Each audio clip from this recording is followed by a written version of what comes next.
No vídeo de hoje, a gente vai conversar um pouquinho sobre as teorias educacionais.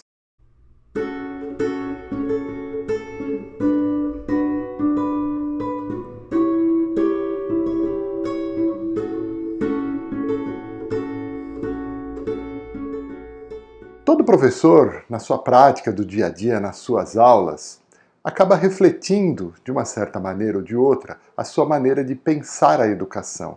As suas aulas, a maneira como ele organiza as suas aulas, a maneira como ele organiza as suas avaliações, são o reflexo do que ele pensa sobre aprendizagem e sobre a educação. Por isso, compreender essas teorias de educação é bastante importante, para que o professor compreenda exatamente como funciona o aprendizado e como que ele pode tornar mais eficiente. É necessário estudar a fundo essas teorias? Não, mas de certa maneira é importante a gente aprender a identificar práticas que a gente tem dentro da nossa sala de aula e identificá-las de acordo com essas teorias. Mesmo quando o professor não se aprofundou nesses assuntos, ou mesmo quando ele não se interessa por esses assuntos, a sua prática educacional é um reflexo daquilo que ele foi vivenciando, daquilo que ele foi refletindo, das aulas que ele teve, que ele acaba imitando. Enfim, é um reflexo da sua maneira de pensar que vai afetar a maneira como ele age. Portanto, por isso que a gente vai falar um pouquinho dessas teorias e procurar identificar nas nossas aulas, na aula de cada um, como que essas teorias afetam a nossa prática. Teorias educacionais são várias, são vários educadores, são vários psicólogos, são vários antropólogos que analisam a prática, que olham como que é feita a educação, como que as pessoas aprendem, como que é a prática da educação, e a partir daí começam a elaborar as teorias. Então são muitas, são dezenas de teorias, cada um defendendo um ponto de vista, cada um defendendo um tipo de prática, enfim, a gente não tem a necessidade de aprofundar todas elas. Alguns autores dividem as teorias de educação em dois grandes grupos. Então, um dos grupos são as teorias que eles chamam de objetivistas ou objetivas, e outro são as teorias construtivistas.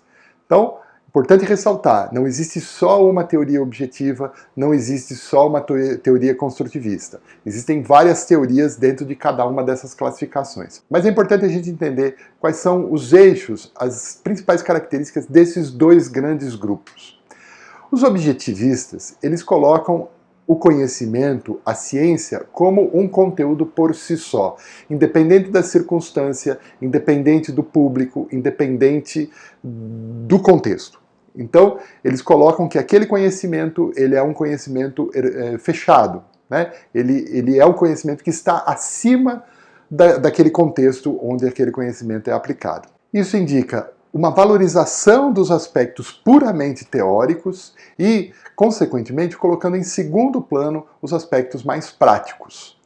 Então, a preocupação principal do professor é transmitir a teoria. Vejam bem a palavra, é transmitir o conhecimento, é transmitir a teoria.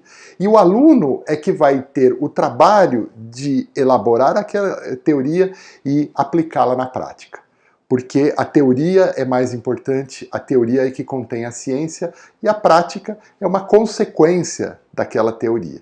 Então, a gente vai ter um primado da teoria sobre a prática. Uma outra característica é essa questão de que essa teoria ela é transmitida, ou seja, é alguém que detém a teoria e transmite aquela teoria já elaborada, já fechada, para que o aluno simplesmente absorva aquela teoria, reproduza e procure aplicá-la na prática. E essa visão tem uma outra questão que é entender os conhecimentos de maneira isolada. Então, aquele conhecimento, ele se basta por si só, então aquela teoria está isolada do resto, está isolada do contexto, está isolada de outras teorias. O aluno é que vai fazer essas conexões e colocá-las em prática eventualmente. Aí vai aparecer uma grande questão, porque quando a gente analisa isso daqui sob o ponto de vista da taxonomia de Bloom, o que vai ser importante para o professor? É olhar se o aluno consegue compreender e memorizar aquelas teorias. Ele não está preocupado com os níveis mais elevados da aplicação daquela teoria. Então, isso vai refletir também na maneira como o professor avalia aquele aluno, porque se é importante que o aluno compreenda a teoria, ele vai avaliar o nível de compreensão daquela teoria e ele vai colocar aquilo ali naquele patamar. Não estou dizendo com isso que isso seja menor ou pior ou melhor, simplesmente é um fato. O professor vai olhar o grau de compreensão daquela teoria, porque ele entende que é aquilo que é importante. Uma outra questão dentro dessas teorias objetivistas é que a prática ela serve para confirmar a teoria. Então, muitas vezes a aula de laboratório ela é simplesmente um ensaio que vai confirmar as informações daquela teoria, que ele vai simplesmente transpor os dados. Então, a aula de laboratório também está inserida em um contexto. Embora ela seja prática, ela não serve como observação, e sim como comprovação da teoria.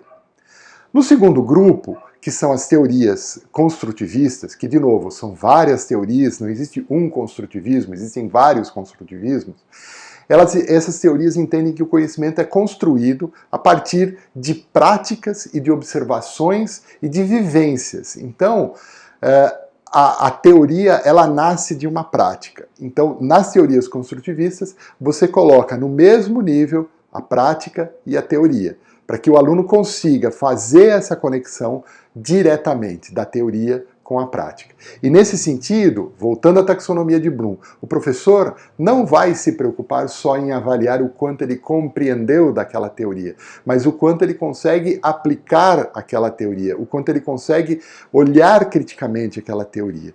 Então, mesmo dentro da taxonomia de Bloom, as teorias construtivistas, elas vão olhar de maneira diferente o aprendizado e vão procurar avaliar de maneira diferente o aprendizado.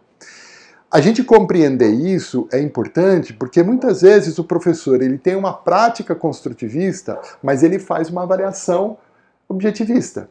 Ele tem uma prática que vai valorizar o conhecimento de observação, da elaboração prática, mas na hora de avaliar, ele vai avaliar a compreensão. Então é por isso que a gente precisa compreender o que diz a teoria, é preciso a gente entender os pressupostos teóricos de cada uma dessas teorias de aprendizagem para poder colocá-las em prática de maneira coerente.